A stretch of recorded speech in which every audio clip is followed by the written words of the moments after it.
कल हम रात्रि में चर्चा कर रहे थे सब हम लोग विश्वनाथ भगवान का दर्शन करने गए, जालान परिवार के सब बालक और हम। कल महादेव ने भी टिट फॉर टैट किया मेरे साथ। कैसे? आपको सत्य बताएं, हमारा कथा के बाद मौन रहता है थोड़ी देर, एक संत की आज्ञा से, कथा से पहले भी रहता है। तो शाम का समय हम यहां से गए, अब हम केवल धोती और बगलबंदी पहनते हैं, शॉल ऊपर डाल लेते, कुछ वैसा गर्म तो है नहीं। विश्वनाथ मंदिर में जब प्रवेश कर रहे थे मुझे तभी शीतलता का अनुभव हो रहा था।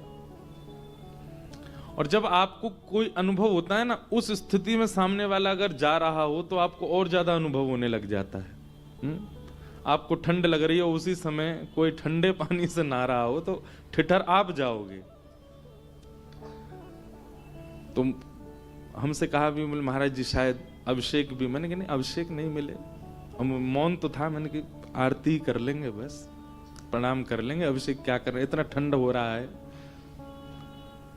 तो बोले नहीं अब आरती का समय है तो अभिषेक तो नहीं होगा, आप केवल दर्शन। मैंने कहा हाँ ये बढ़िया। गए, जैसे ही महादेव के सामने पहुंचे इतने में एक पुजारी जी लिया, लो महाराज जी लो जल चढ़ाओ। अब जल चढ़ाते समय मुझे लग तो रहा था, मैंने कहा महादेव मुझे क्षमा कीजिएगा, आपने अपना औरा ही ऐसा बना रखा है। जल चढ़ाया तब मुझे हुआ कि चलो केवल जल ही होगा, नहीं फिर तो पंचामृत आए हैं, दही लो घी लो। अच्छा सुख भी बहुत मिल रहा है कि महादेव को स्पर्श कर रहे हैं, अभी कथा सुना करके सीधे आए हैं और सीधे महादेव को अभिषेक कर रहे हैं। और मैं हर बात पे मन से क्षमा ही मांग रहा था, मुझे क्षमा कर दीजिए महादेव, पर मैं बाध्य हूं। शहद घी दही शर्करा विजिया चंदन रोरी सब से स्नान कराया, लेकिन मन में तनिक भाव एक आया, कोई बात नहीं हाथी तो गीले हुए बस।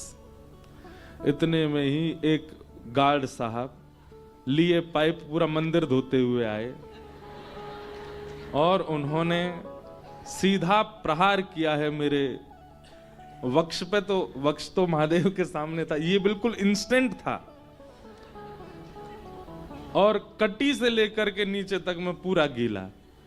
ऊपर गीला हो तो इतना नहीं लगता है, अगर वक्ष पे पानी पड़ जाए, हाथ पे पड़े, सिर पे पड़े तो भी चलता है, थोड़ा पोंछ ले, अब यहां से नीचे पूरा गीला। तब मेरे भी मुख से निकला हर हर महा टिट फॉर टैट। तो मुझे लगा कि महादेव मुस्कुरा रहे होंगे, आई मजा। अद्भुत आनंद हुआ। उसके बाद हमसे कहा महाराज जी अन्नपूर्णा दर्शन, मैंने कहा कल करूंगा, आज तो नीचे जम चुका हूं पूरा। और फिर हमने मौन खोले ही दिया। महादेव कह रहे हैं यहां पर काय को अपना ही नियम चला रहे हो, लेकिन बहुत आनंद हुआ। महादेव भीगे देव है। भैया बता रहे थे कि बापू कहते हैं कि महादेव भीगे देव हैं, उनके पास जाओ वो कुछ भिगो ना दें, ऐसा हो ही नहीं सकता।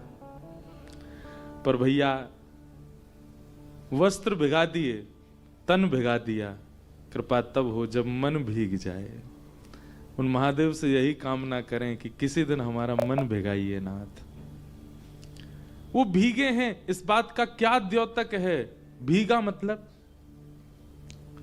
सदा रस में। हमारे ब्रज के रसिक अष्ट सखा एक पद गाते हैं किशोरी जी के लिए, रसिकनी रस में रहत गढ़ी।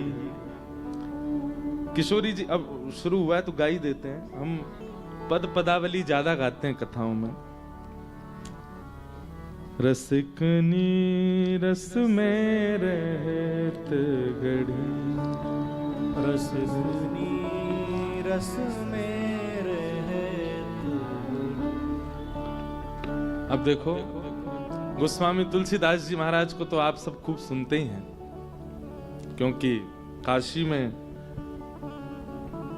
अतिकाल तक काशी ने